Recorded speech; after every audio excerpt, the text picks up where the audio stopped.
विचार करता हूँ क्या साक्षात मां शारदारणी करुणात्मिका महाविद्या महामाया महामेधा महाईश्वरी मां पार्वती का पदार्पण कहीं मिथिला में तो नहीं हो गया।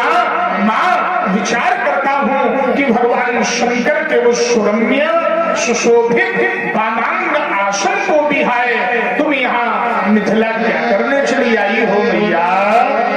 शशि को मलिन करी धार्यो दिव्य रूप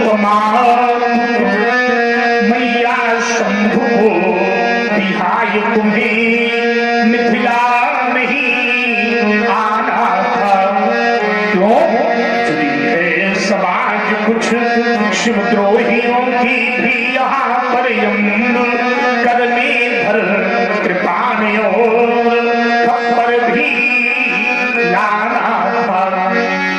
फिर खंड खंड करते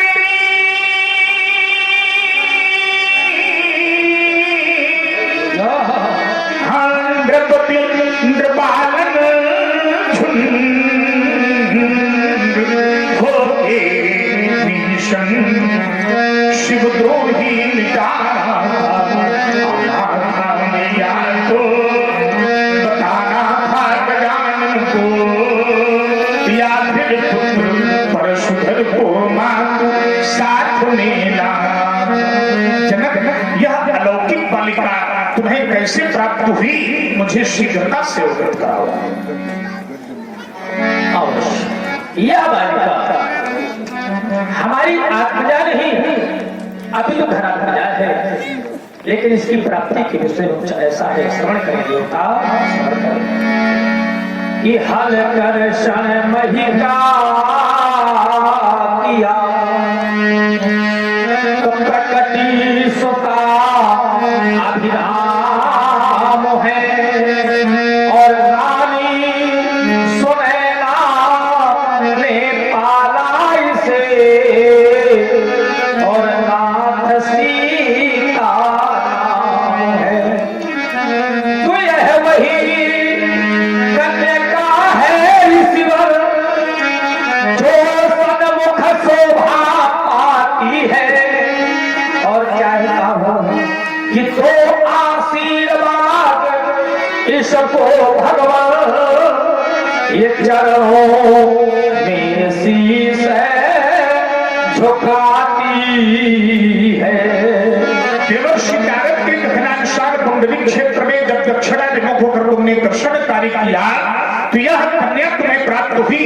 देवर्षि नारद ने शीर का माध्यम होने के कारण इस बालिका का नाम सीता तुम्हारे कुलाचार्य पूज्य सतानंद ने जन्मना जगतः के आधार पर जानकी वैदेहस्थ विदेहजा के आधार पर वैदेही और मिथिलो मथना जातों के आधार पर मैथिली आदि नामों से बेटी का शुभ संस्कार किया। बालिका को मेरा शुभ आशीर्वाद। धरती के विशाल अंत से उत्पन्न होने वाली देवी सीता धरती के से उपजी, धरती के अंत से उपजी ओ धरती माँ की प्यारी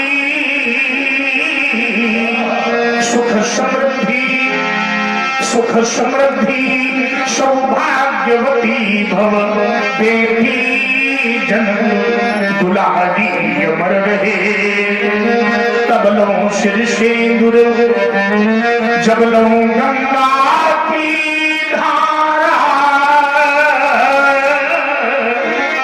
संत तो सौभाग्यशालिनी यह शुभ वरदान हमारा पतिव्रताओं की श्रेणी में।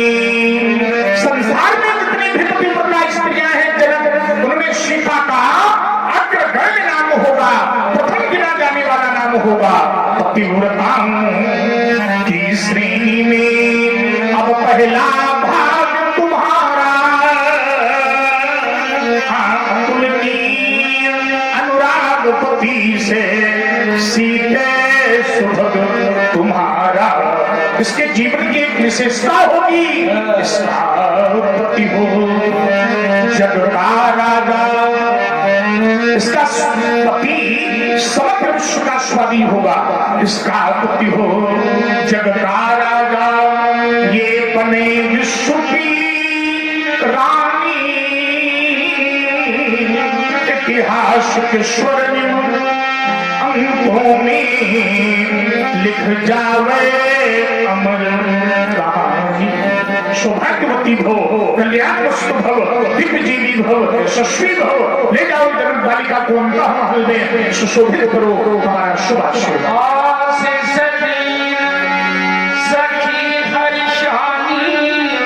निधि समाज ले गई सयानी, विश्वामित्र यह विलय पुनिया,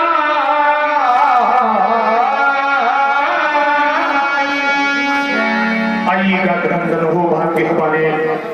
आज जैसे साधुओं का दर्शन बड़ा ही शुभ शुभ संत दर्शन भगवत कृपा का परिचायक होता है। साधु और संत जिस समय भी मनुष्य को मिल जाए वो समय भी शुभ होता है। परमात्मा की कृपा का वरद हस्त जब मनुष्य के शीश पर होता है तब मनुष्य को संत की प्राप्ति होती है। आचार्य कहते हैं बिनु हरि कृपा मिले नहीं संता, बिना परमात्मा की कृपा के संत दर्शन संभव नहीं है। जब देवर्षि नारद की भेंट अपने अग्रज सनकादिकों से हुई, सनक, सनंदन, सनातन और सनत कुमार, तो जब नारद जी सनकादिकों से मिले तो देवर्षि नारद ने सनकादिकों से मिलने पर संत महिमा के विषय में एक बड़ी सुंदर बात कही। देवर्षि नारद ने कहा, भाग्योदयेन बहुजन्म समर्जितेन सत्संगमं च लभते पुरुषो यदा वै अज्ञान हेतु कृत मोह मदान्धकारं नाशं विधाय हि तदोदयते विवेकः। भाग्योदयेन, भाग्य उदय होते हैं मनुष्य के जब संत का दर्शन होता है। जन्म जन्मांतर के किए गए कर्मों के परिणाम स्वरूप जब पुण्यों का उदय होता है तब हमें संत की प्राप्ति होती है। और जब संत की प्राप्ति होती है तो संत के दर्शन मात्र से वर्तमान, भूत और भविष्य तीनों की स्थितियां अनुकूल हो जाती हैं, क्योंकि संत दर्शन त्रितापों का विनाशक।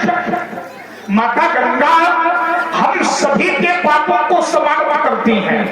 माँ गंगा में जब हम स्नान करते हैं तो उनके जल के स्पर्श से, जब उनका जल हमारे अंगों को स्पर्श करता है तो हमारे मानसिक पाप समाप्त होते हैं। ध्यान देना, माता गंगा में जब हम लोग स्नान करने जाते हैं तो माता गंगा के स्नान के प्रभाव से, स्नान करने मात्र से हमारे पापों का विनाश होता है। लेकिन माता गंगा के भी पापों का विनाश इन संतों के द्वारा होता है, ब्रह्मनिष्ठों के द्वारा होता है। ऐसा वर्णन शास्त्रों में आया है ना।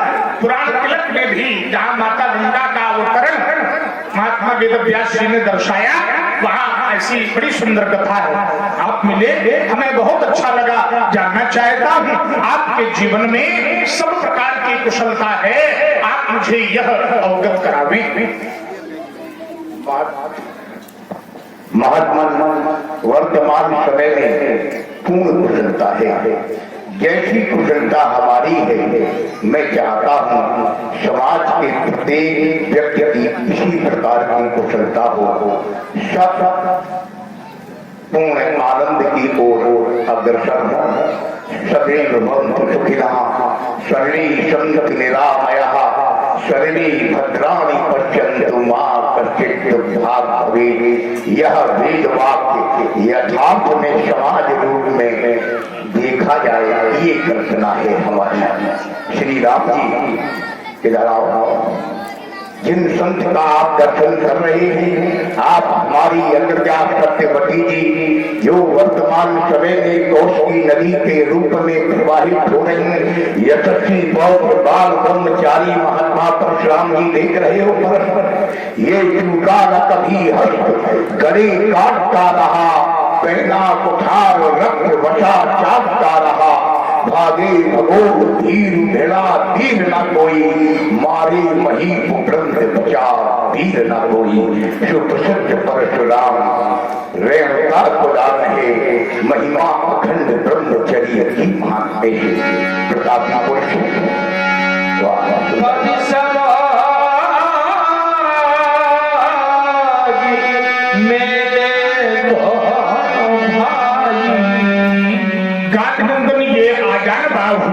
वक्रलाल महोर्ष महेश्वास, जिनकी वक्र वर्णियों में यमन हो रहा है प्रभु का विकास। किंचित किंचित के श्रास पर भ्रमरावली मंद मंद गुंजन कर रही है।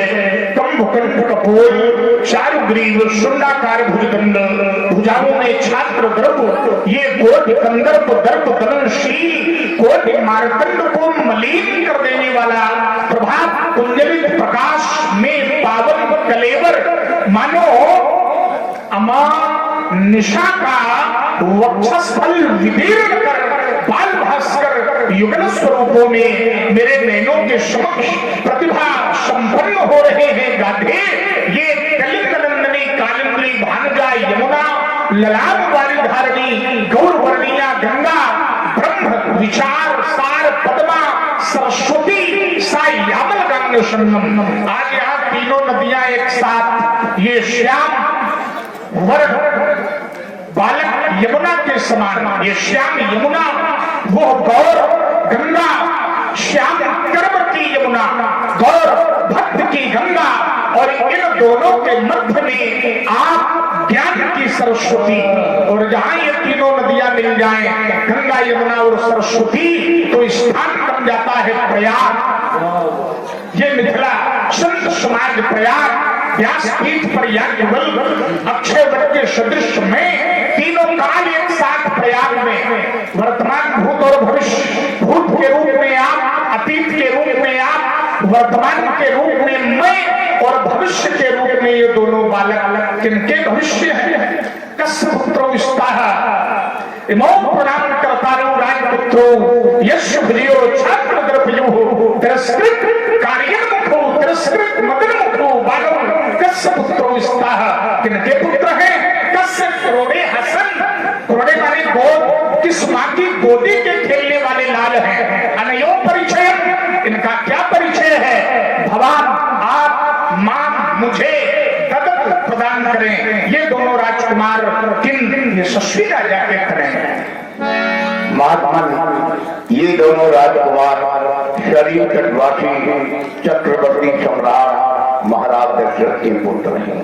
ये जो श्यामवर्ण बालक आप देख रहे हैं, कौशल्या नंदन राम जी, गौरवर्ण सुमित्रा नंदन लखन। अयोध्या न बधा कश्चित सावधा, जिस ऋषि के द्वारा जिस नगरी पर कभी भी विजय प्राप्त न की जा सके, उस नगरी का नाम है अयोध्या। सरयू के सुंदर दक्षिण तट पर स्थित अयोध्या नगरी के यशस्वी सम्राट राजा दशरथ के दोनों पुत्र हैं। श्याम वर्ण बालक नाम राम, गौर वर्ण बालक नाम लक्ष्मण। विचार करता कि आप जैसे संतों की कृपा का प्रसाद इन दोनों बालकों को प्राप्त हुआ है। अवश्य नहीं। इतना ही नहीं, बालक कुलीन कुल के भी मालूम पड़ते हैं। क्यों? क्योंकि बालकों के शिष्टाचार और संस्कृति से उनके कुल का पता चलता है कि अमुक का कुल क्या है। बालक कुलीन कुल के हैं। आशीर्वाद दूंगा राजपुत्रो माम वाक्यम त्रैलोक्यस्य नाथनाः अरिष्टमुखम जयम प्राप्ति दीर्घायु राम लक्ष्मणो दीर्घायु राम लक्ष्मणो। राम जीवन के लिए एक निर्देश तुम्हें देता हूं।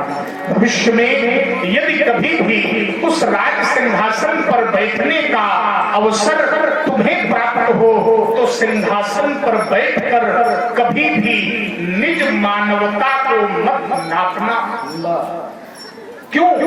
क्योंकि वो राज सिंहासन अस्थाई है और मानवता ये स्थायी है।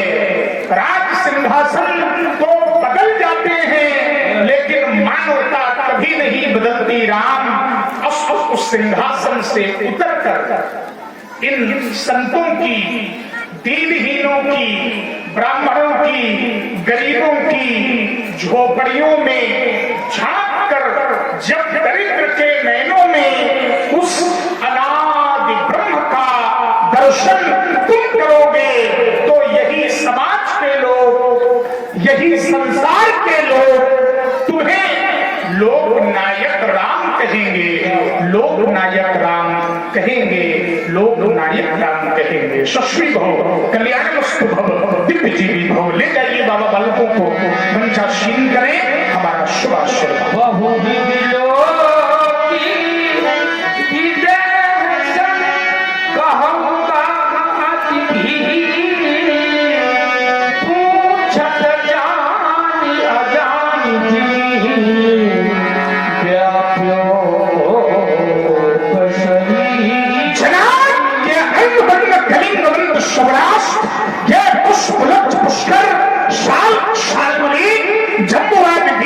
स्वागत ये लक्ष्य नृपालों केवल समवर्ग एकत्रित होने का हेतु क्या है?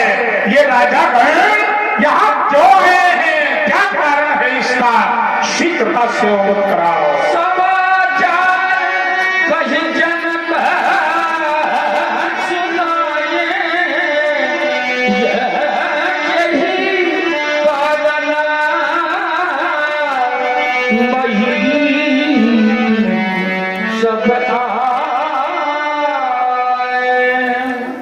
इन समस्त राजाओं के आने के कारण मात्र एक ही कारण है और उन सभी कारणों में मेरी पुत्री सीता एक समय में अपने भैया के कथनानुसार पुत्री उस स्थान पर पहुंची जिस स्थान पर भूतेश्वर के विशाल आयुध को रखी हुई थी और उसने एक आश्चर्यजनक कार्य कर दिया। महारानी सुनैना ने कहा कि बेटी ये हमारे पूर्वजों की आराधना है, इनका भी अर्चन वंदन और पूजन कर दो। महारानी सुनैना ने क्यों कहा? क्योंकि ये बेटियां, ये बालिकाएं कार्तिक स्नान किया करती हैं और जिस समय अंतिम दिवस होता है सभी देवालयों में जाकर के अर्चन वंदन और पूजन किया करती हैं। उसी परिप्रेक्ष्य में महारानी सुनैना ने बेटी सीता से कहा, तब क्या हुआ कि था मार्गशीर्ष का प्रथम दिवस और कृतिका व्रत उद्यापन हित। तब माँ ने कहा उस सीता से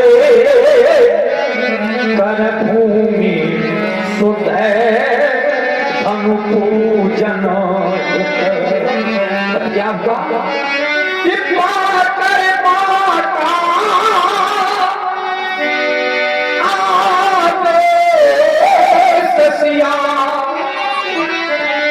चल पड़ी सुता भलो जन को और अक्षत चंदन सुभगोचन वो शिव आयुध के आराधन को पहुंची जिस क्षण उस बेदी जिस समय उस वेदिका पर पहुंची तो एक आश्चर्यजनक कार्य कर दिया कि पहुंची जिस क्षण उस बेदी तो अजगो उठा लिया, एक हाथ से हकार दिया और दाएं कर दे दी वो होली बसिया निज शौर्य पराक्रम दिखा दिया। पुत्री के साथ में संख्या थी। सखियों ने जाकर के महारानी सुनैना से बतलाया, सुनैना ने मुझसे बताया तब क्या हुआ कि मैंने पुत्री को देखा पर पुत्री ने मुझे नहीं देखा और जब मैंने देखा यह अजब दृश्य तो मन में संकल्प महान किया कि मेरी बेटी वीरवाला है, इसने धनुष को उठाया है, अब मैं क्या करूं? सीता ने उठा लिया जब उसको ये लख धीरज छूट गया बस उसी समय और यह प्रण खाना प्रण पूर्ति में आ जगो सुनत बचन प्रिय नंदन हारे देख न जा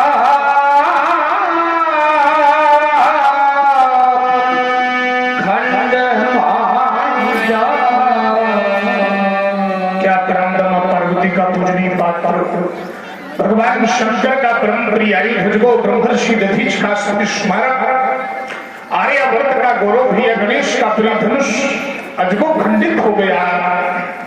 जिस महात्मा ने जनहित में अपनी स्त्रियों का दान किया तुम्हारे द्वारा तेरे बिना हमारे गुरुदेव भगवान शंकर ने त्रिपुरादि दैत्यों का दंड किया था।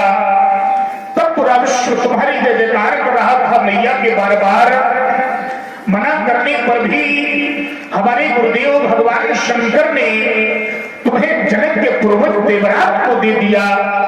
अरे जनक के वंश में तो इसकी पूजा होती रही लेकिन आप स्वार्थी जनक ने धिक्कार कर दिया उन ब्रह्मर्षि के सिद्धांत का, तिरस्कार कर दिया उन ब्रह्मर्षि के सिद्धांत का। जाऊंगा कैलाश माता पार्वती पूछेगी वत्स परशुराम मिथिला में अपना अजगो कैसे है तो मैं क्या कहूंगा प्यारे बिना क्या कहूंगा। जिस समय मेरे गुरुदेव भगवान शंकर ने तुम्हें जनक के पूर्वज देवराज को दिया था तो मेरी माँ बार बार कह रही थी कि ये संसार बहुत स्वार्थी है, संसार में रहने वाले व्यक्ति से प्रेम तभी तक रहता है जब तक संसार में व्यक्ति से स्वार्थ रहता है और जो स्वार्थ समाप्त हो जाता है तो संसार की ये रीति है कि लोग एक दूसरे के प्रति प्रेम करना भी समाप्त कर देते हैं। प्यारे बिना समाप्त कर देते हैं। क्या कह रही थी मेरी माँ? प्यारे बिना मैं फूट कर प्यारों ये बिखर गई है जो लड़ियां इनको मैं कैसे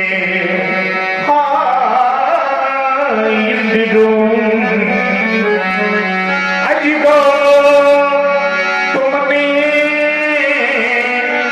जाना होगा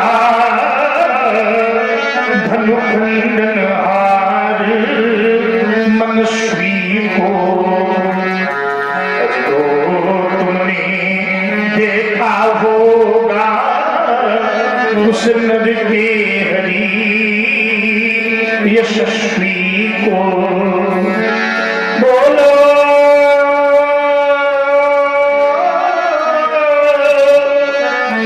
बोलो प्यारे बिना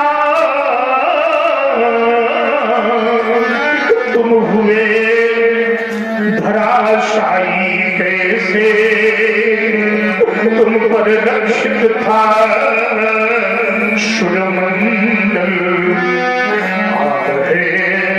विनशाई कैसे आज अजगो खंड लख कर के भटका हमारा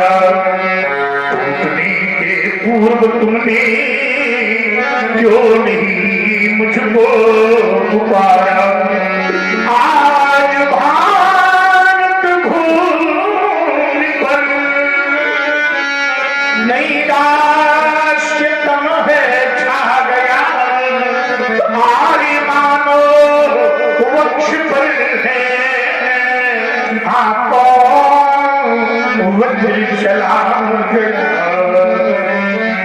आशा कमलनी पर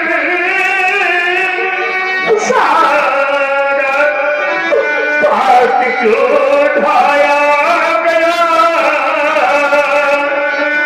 राम जो भी गए क्यों यह हृदय धन छाया गया आज मानवता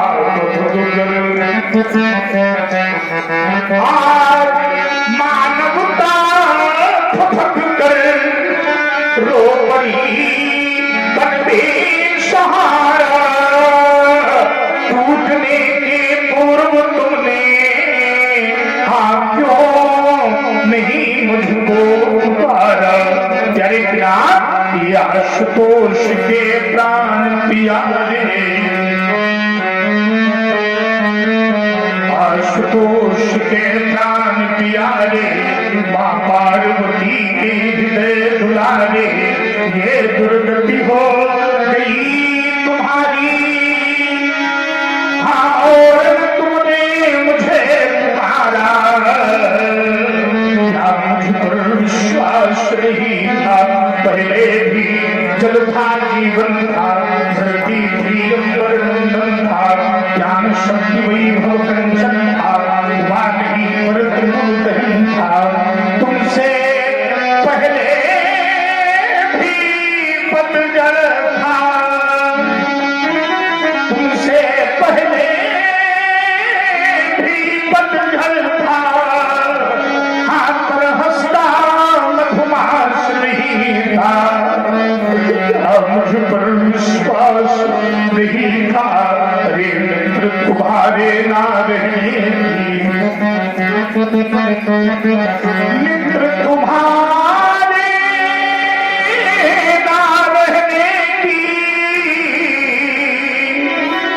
इन आंखों में तिनके साथ क्या उन केवल कहने को थे सेवक मित्र ही ऐसी धरते अरे लेने को बदला में लूंगा यह शक्ति न कोई रोक सकेगी अंतरंग में यह ज्वाला रह करके ही दहकेगी बैरी तोड़ गया तन तेरा बैरी तोड़ गया तन तेरा और मैं तेरे पास नहीं था क्या मुझ पर विश्वास नहीं था क्या मुझ पर विश्वास नहीं था महान शोक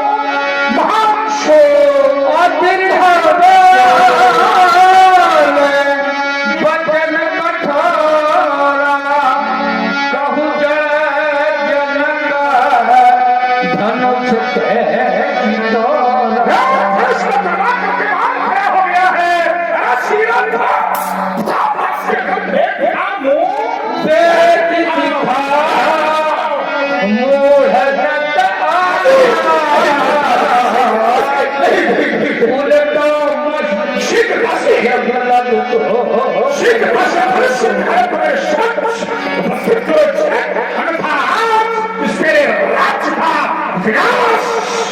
विनाश और केवल विनाश कुटिल भूप हर्षे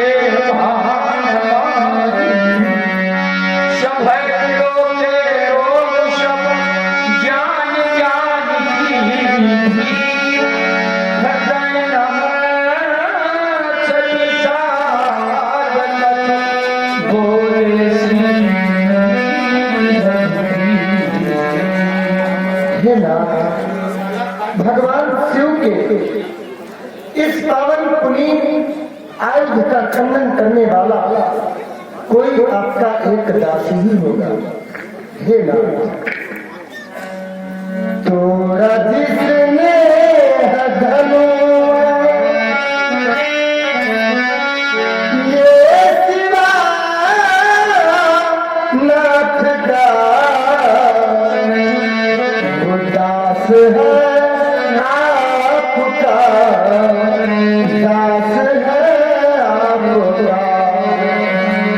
तोड़ा जिसने है धनुआ ये सिवा नाथ का उदास है आपका दास है सब धरो भगनिहारा होई एक दास तुम्हारा शिव धनुष तोड़ने पुण्य के परम भाई भजगो का जिस किसी ने भी खंडन किया है वो धनुष खंडनहार धनुष खंडनिहार माहिष्मती नरेश कार्तवीर्य सहस्त्रबाह अर्जुन के समान मेरा शत्रु है, उसके समान मेरा ऋतु है और उसके लिए मेरा निर्देश भी है। यह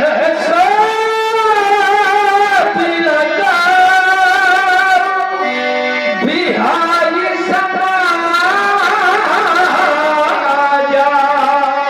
न समाज जय है साहब राजा।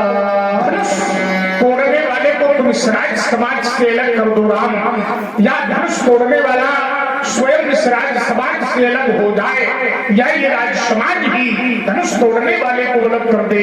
और यदि ऐसा न हुआ तो आज ये समस्त राजागण दंडित किए जाएंगे। ये मेरा उद्घोष है। सुनि मुनि वचन लखन मुस्काने बोले परस धरई अभिमाने। हाँ देखिए, बड़ा ही सुंदर क्रम इस वर्ष बना हुआ है जो कि